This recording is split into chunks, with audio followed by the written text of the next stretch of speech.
प्रधानमंत्री नरेंद्र मोदी आज video conferencing के जरिए आत्मनिर्भर उत्तर प्रदेश रोजगार अभियान की शुरुआत करेंगे। इस दौरान सीएम योगी आदित्यनाथ के अलावा संबंधित विभागों के मंत्री भी कार्यक्रम में हिस्सा लेंगे।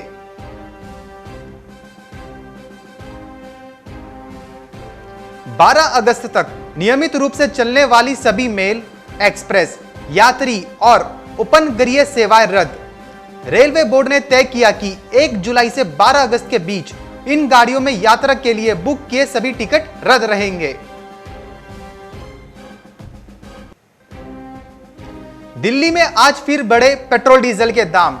पेट्रोल की कीमत 0.21 रुपए बढ़कर 80.13 रुपए प्रति लीटर और डीजल की कीमत 0.17 रुपए बढ़कर 80.19 रुपए लीटर हो गई।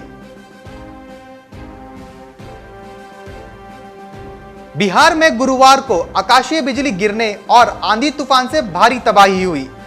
बिजली गिरने से बिहार में 83 लोगों की मौत हो गई, जबकि कई लोग झुलस गए।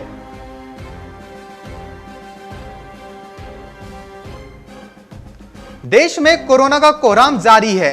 पिछले 24 घंटों में 17,296 नए केस सामने आए हैं। 407 लोगों ने गंवाई जान। देश में कुल संक्रमितों की संख्या 4,90,000 के पार।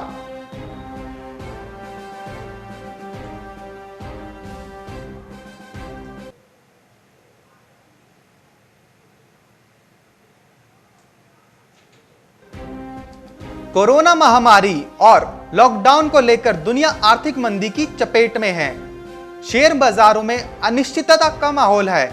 ऐसे में निवेशक सुरक्षित निवेश के रूप में सोने को तरजीह दे रहे हैं।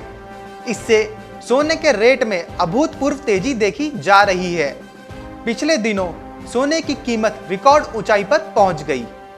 बाजार के जानकारों के मुताबिक सोने की कीमतों में तेजी जारी रहेगी और अगले 2 साल में इसकी कीमत 68,000 रुपए प्रति 10 ग्राम तक पहुंच सकती है। सूत्रों के मुताबिक अगले 1 से 1.5 साल में सोने का भाव 65,000 से 68,000 रुपए प्रति 10 ग्राम तक पहुंच सकता है। सोने का भाव काफी हद तक डॉलर और रुपया की विनिमय दर पर भी निर्भर करेगा। बता दें, बुधवार को एमसीएक्स पर सोने का अगस्त वायदा 48,579 रुपए प्रति 10 ग्राम की रिकॉर्ड ऊंचाई पर पहुंच गया। वहीं सराफा बाजार में भी सोने का हाजिर भाव ऑल टाइम हाई पर था। जानकारों की माने तो अगले 1 से 2 महीने में सोना 50,000 से 51,000 रुपए प्रति 10 ग्राम पर पहुंच सकता है। अंतरराष्ट्रीय बाजार में इसका भाव $1,772 प्रति औंस के करीब है। इससे पहले अक्टूबर 2012 में सोने का भाव $1,789 की रिकॉर्ड ऊंचाई पर पहुंच गया था। आने वाले दिनों में सोने के रेट में तेजी जारी रहने की कई वजहें हैं। जानकार बताते हैं, डॉलर इंडेक्स और अमेरिकी बॉन्ड यील्ड में कमजोरी से भी सोने को सपोर्ट मिल रहा है। माहौल सोने की कीमतों में तेजी के लिए अनुकूल है। दूसरा सबसे बड़ा कारण है आर्थिक मंदी। आईएमएफ ने बड़ी मंदी का अनुमान व्यक्त किया है। वैश्विक अर्थव्यवस्था में रिकवरी 2 महीने पहले के उसके अनुमान के मुकाबले सुस्त रहेगी।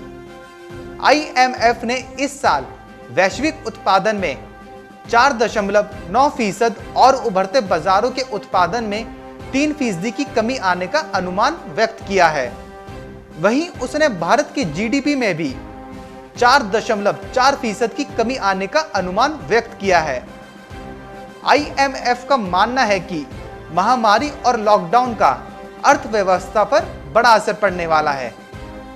तीसरा बड़ा कारण है दुनिया में कोरोना का तेजी से बढ़ता संक्रमण। इस संक्रमण ने मरने वालों की संख्या अब दुनिया में 9.77 लाख हो गई है। जॉन हॉपकिंस यूनिवर्सिटी के डैशबोर्ड के मुताबिक कोरोना संक्रमितों की संख्या 96,30,000 के पार पहुंच चुकी है।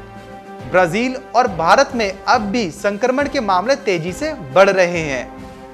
वहीं अमेरिका, चीन सहित कुछ देशों में संक्रमण का दूसरा चरण दिख रहा है। भारत और चीन के बीच बढ़ते तनाव की वजह से निवेशक सुरक्षित माध्यम में पैसा लगा रहे हैं। Bureau report, market times TV.